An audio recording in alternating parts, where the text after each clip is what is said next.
Bismillahirrahmanirrahim. Assalamualaikum warahmatullahi wabarakatuh. Halo adik-adik sekalian. Hari ini Mbak Iis akan menemani belajar bersama adik-adik untuk membahas smart exercise tentang bab sistem reproduksi pada manusia.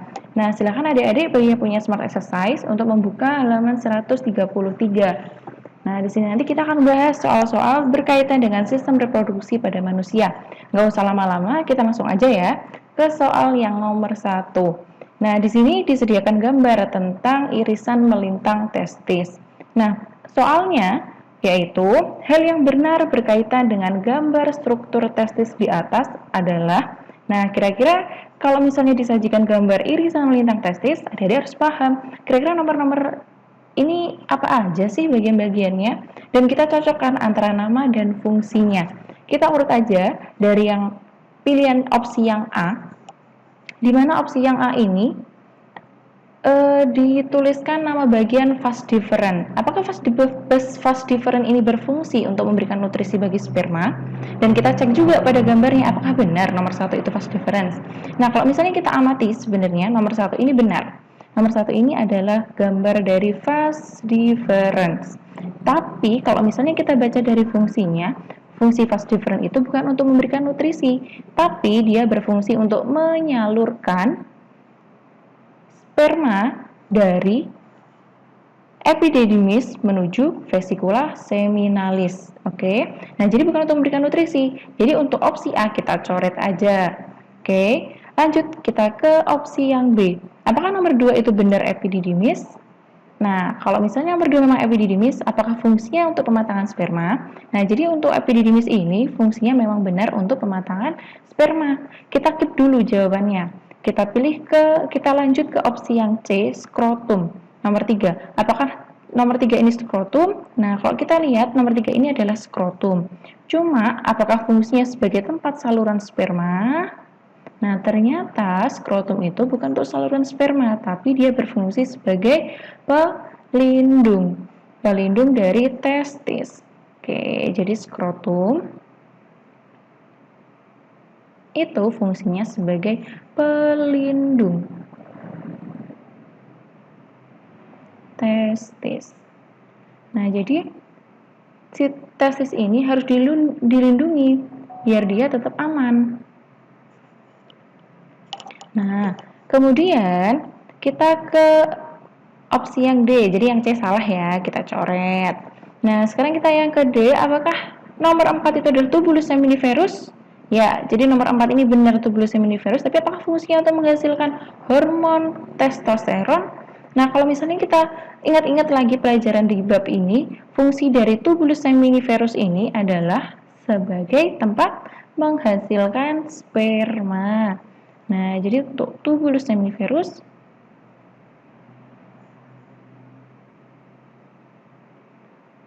itu sebagai tempat penghasil sperma. Nah, terus testosteron ini dihasilkan oleh siapa? Nah, jadi testosteron ini dihasilkan oleh sel Leydig yang berada di antara tubulus seminiferus, seperti itu. Nah, kemudian kita ke opsi yang E. Jadi yang D salah ya, kita coret lagi. Nah, sekarang kita ke opsi yang E, yaitu vesicula seminalis. Apakah vesicula seminalis benar nomor 5? Nah, kalau kita amati nomor 5 ini bukan vesicula seminalis, dan fungsi dari vesicula seminalis itu bukan untuk menghasilkan cairan dan sebagainya ini, tapi dia berfungsi sebagai tempat penampungan sperma. Oke, jadi yang ini kita coret. Nah, jadi untuk soal nomor 1, jawabannya adalah yang B, epididymis sebagai tempat pematangan sperma. Oke, itu untuk pembahasan soal nomor 1. Nanti kita lanjut ke soal berikutnya. Oke, adik-adik, sekarang kita akan lanjut ke soal nomor 2 ya, yaitu manakah dari proses di bawah yang terjadi di bagian epididymis di mana sperma dari tidak dapat bergerak menjadi dapat bergerak, terjadi pada nomor berapa?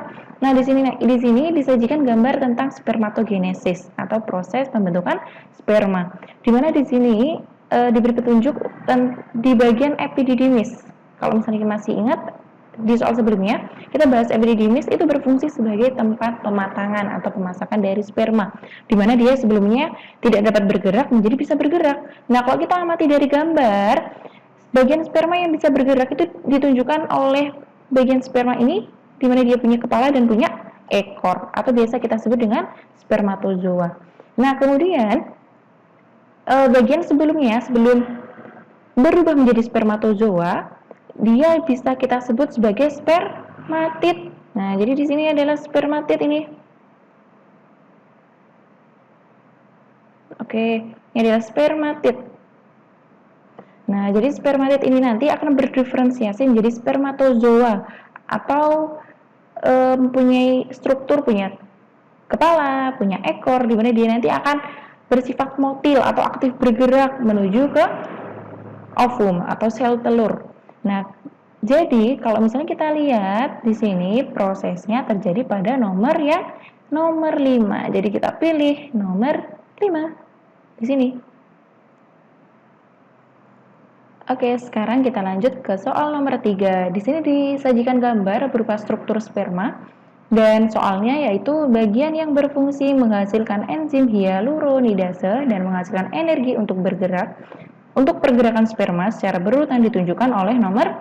Nah, sekarang kita amati gambar dari sperma. Kira-kira ini bagiannya apa aja sih? Kita rinci satu persatu, oke? Jadi yang nomor 1 ini adalah bagian ujung dari kepala sperma, di mana di sini nanti kita bisa menemukan suatu struktur yang bernama akrosom. Jadi nomor satu itu adalah akrosom. Nah, di mana akrosom ini nanti akan menghasilkan suatu enzim, di mana enzim ini nanti berfungsi untuk menembus sel telur. Jadi dia nanti akan mencerna membran dari sel telur dan berhasil untuk fertilisasi, di mana enzim yang dihasilkan itu berupa hyaluronidase. Nah, sedangkan untuk yang nomor 2 ini adalah kepala dari sperma. Nah, di mana di bagian kepala ini nanti kita akan menemukan struktur nomor 5. Kita bahas berikutnya.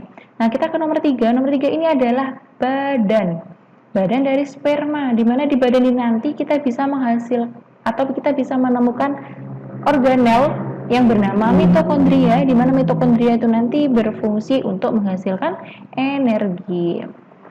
Nah, di mana energi ini nanti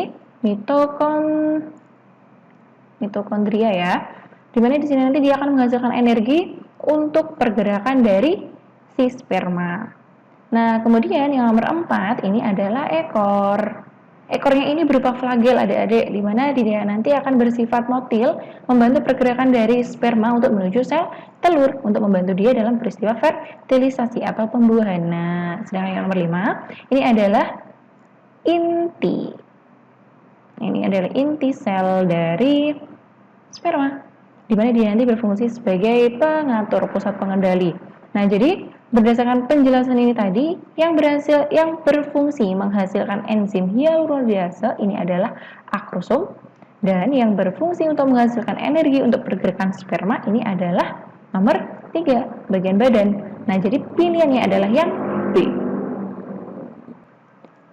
Sekarang kita akan bahas soal nomor 4, di mana di sini soalnya berupa pembentukan telur pada manusia. Disebut, gampang lah ya. Pasti adik-adik sudah tahu lah apa sih sebenarnya proses pembentukan telur ini sebutannya. Jadi proses pembentukan telur itu disebut dengan oogenesis atau peristiwa pembentukan sel telur atau ovum. Nah, kenapa sih kita nggak pilih yang lain ya? Iya, karena apa? Meiosis itu adalah pembelahan dari sel. Nah, jadi ini adalah pembelahan sel, di mana pembelahan sel ini terjadi pada peristiwa oogenesis itu sendiri. Nah, sedangkan kalau mitosis ini juga sama. Mitosis itu juga sama pembelahan sel, tapi selnya itu bukan berupa sel kelamin, bukan berupa sel telur maupun sel sperma, tapi sel-sel tubuh. Nah, sedangkan ovulasi ini apa? Ovulasi itu adalah peristiwa pelepasan ovum. Nah, jadi jangan dipilih ya. Ovulasi ini ada peristiwa pelepasan ovum dari ovarium. Jadi ketika ovum sudah matang, jadi akan ovulasi keluar dan menuju ke tuba Fallopi. Nah, sedangkan yang spermatogenesis otomatis bukan, karena ini adalah peristiwa pembentukan sperma. Nah, jadi jawabannya adalah yang D. Nah, sekarang kita bahas soal nomor 6 ya adik-adik. Di sini soalnya disajikan gambar berupa alat reproduksi dalam wanita, di mana bagian yang berfungsi untuk menangkap ovum yang telah dilepaskan dan tempat terjadi fertilisasi secara berurutan ditunjukkan oleh nomor Oke, sekarang kita runtut dulu dari nomor 1 sampai 5. Sebenarnya ini bagian-bagian apa saja sih pada alat reproduksi wanita? Kita ke nomor 1. Nomor 1 itu kalau misalnya kita lihat di letaknya pada bagian bawah, ini adalah vagina. Di mana vagina ini berfungsi sebagai tempat kopulasi. Nah, jadi nomor 1 vagina, sedangkan yang nomor 2 ini adalah uterus. Nah, ada juga yang bilang ini adalah bagian rahim. Dinding rahim, di mana di dalam uterus ini nanti terjadi peristiwa perkembangan dari embrio. Jadi ketika nanti setelah terjadi fertilisasi, pertemuan antara sel telur dan sel sperma membentuk zigot, itu nanti dia akan berjalan menuju uterus, menuju rahim, dan di sini nanti dia akan menempel pada dinding uterus atau rahim. Dan di sana nanti akan terjadi perkembangan dari embrio sampai menjadi janin dan siap dilahirkan. Nah, kemudian untuk yang nomor 3, ini adalah ovarium. Nah, ovarium ini berfungsi untuk menghasilkan sel telur atau ovum dan juga berfungsi untuk menghasilkan beberapa hormon yang sangat berperan penting dalam reproduksi wanita. Nah, sedangkan yang nomor 4 ini adalah tuba fallopi atau bisa disebut dengan oviduct atau oviduk ya. Dimana tuba fallopi ini nanti berfungsi sebagai tempat fertilisasi atau tempat bertemunya dari sel telur dan sel sperma. Nah, sedangkan yang nomor 5 ini adalah fimbre. Di mana fimbre ini nanti berfungsi untuk menangkap ovum. Jadi kalau misalnya nanti ovarium di sini ovarium nanti sudah menghasilkan atau mengeluarkan sel telur atau ovum, itu nanti akan ditangkap oleh si fimbre ini. Nah, berupa jari jemari gitu gambarnya, kayak jari jemari, dan dia nanti akan menangkap ovum. Nah, ovum yang sudah ditangkap ini nanti akan bergerak menuju ke tuba fallopi, dan di sana nanti akan jadi fertilisasi. Nah, sekarang kita kembali lagi ke soal, di mana soalnya bagian yang berfungsi menangkap ovum. Menangkap ovum tadi adalah fungsi dari fimbre. Nah, sedangkan yang berfungsi sebagai tempat terjadi fertilisasi itu adalah tuba fallopi nomor 4. Nah, jadi jawabannya adalah 5 dan 4 atau yang E. Kita pilih yang E. Oke, sekarang kita ke soal nomor 9 ya. Soalnya yaitu dalam sistem reproduksi manusia, hormon progesteron berperan dalam apakah A. merangsang ovulasi, B. merangsang kontraksi uterus, ataukah C. menghambat sekresi estrogen, atau yang D. memelihara ketebalan endometrium, atau yang E. merangsang pertumbuhan folikel. Mohon maaf. Nah, jadi kita runtut satu persatu. Yang A, merangsang ovulasi. Jadi merangsang ovulasi ini adalah peran dari hormon LH, luteinizing hormone. Di mana hormon ini nanti berfungsi untuk mengeluarkan ovum yang telah matang dari ovarium, atau peristiwa tersebut disebut dengan ovulasi. Nah, yang berfungsi untuk merangsang kontraksi uterus ini yaitu fungsi dari oksitosin. Nah, apakah yang C menghambat sekresi estrogen? Itu tidak. Jadi progesteron sama estrogen itu mereka saling bersinergi. Mereka saling bekerja sama. Jadi kalau misalnya hormon progesteron meningkat, otomatis hormon estrogen juga meningkat, tidak akan menghambat. Kemudian yang D, memelihara ketebalan endometrium. Jadi ketebalan endometrium ini nanti akan terjaga atau bisa dipelihara oleh si progesteron, di mana hormon progesteron ini dihasilkan oleh korpus luteum. Nah, jadi kita keep jawabannya yang D.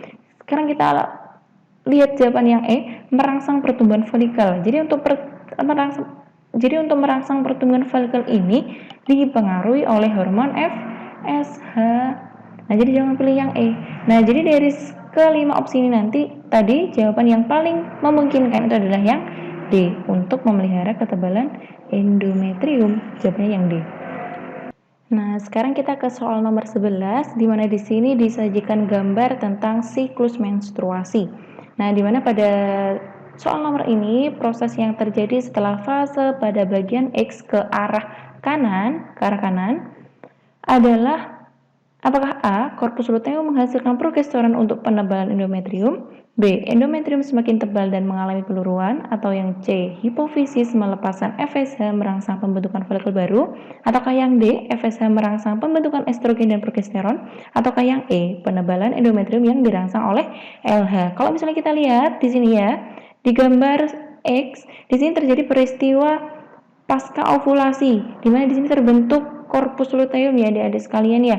Di sini kita bisa temukan korpus luteum, di mana dia nanti berfungsi untuk menghasilkan hormon progesteron, di mana dia nanti berfungsi untuk penebalan endometrium. Nah, jadi kalau misalnya kita lihat lama-kelamaan dinding rahimnya atau endometriumnya itu mengalami penebalan.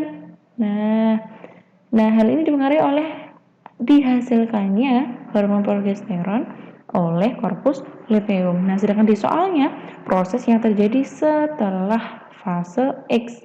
Nah, jadi kita lihat di bagian kanan. Kalau misalnya kita lihat di bagian kanan di sini, endometriumnya ternyata mengalami penurunan atau mengalami peluruan. Jadi yang semula tebal menjadi tipis. Nah, ternyata di sini terjadi peristiwa atau bisa kita sebut dengan peristiwa peluruan endometrium. Nah, kalau misalnya yang semula dia tebal kemudian mengalami peluruan, berarti kita bisa lihat apa yang A, korpus luteum menghasilkan progesteron untuk penebalan endometrium. Tidak ya, karena ini adalah bagian dari X. Ini masih fase X. Sedang yang ditanyakan adalah setelah fase pada bagian X. Nah, apakah yang B, endometrium semakin tebal dan mengalami peluruan? Ya. Jadi yang semula tebal kemudian dia mengalami peluruan. Jadi dia yang semula tebal jadi tipis. Nah, kita keep dulu jawabannya. Apa yang C? Hipofisis melepaskan FSH merasa membutuhkan folikel. Nah, kalau misalnya kita lihat di sini tidak terbentuk folikel ya, tapi terbentuk korpus luteum. Nah, jadi kalau misalnya mau lihat pembentukan folikel baru itu di sini. Nah, di sini adalah peristiwa pembentukan folikel baru. Jadi bukan yang sebelah kanannya dari X ya. Jadi yang C ini bukan. Apakah yang D, FSH merasa membentukkan estrogen dan progesteron? Juga bukan, karena FSH itu berkembangnya di sebelah kirinya, sebelah kiri di sini, di sebelah kiri dari X. Nah, jadi yang D bukan. Apakah yang E, penebalan endometrium yang dirangsang oleh LH? No, penebalan endometrium itu bukan oleh LH, tapi oleh progesteron. Nah, sedangkan LH tadi berfungsi sebagai perangsang terjadinya ovulasi. Nah, jadi jawabannya adalah yang B. Oke, sekarang kita ke soal nomor 15 ya. Dimana di sini disediakan gambar kehamilan atau gestasi.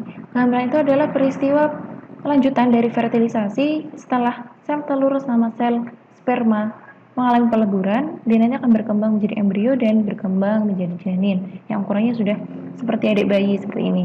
Nah, soalnya pasangan berikut yang salah berkaitan dengan gambar kehamilan di atas adalah apakah A, nomor 1 membran amnion, nomor 2 endometrium ibu, nomor 3 plasenta, nomor 4 tali pusat, apakah nomor 5 korion. Nah, sekarang kita lihat dulu gambarnya ya.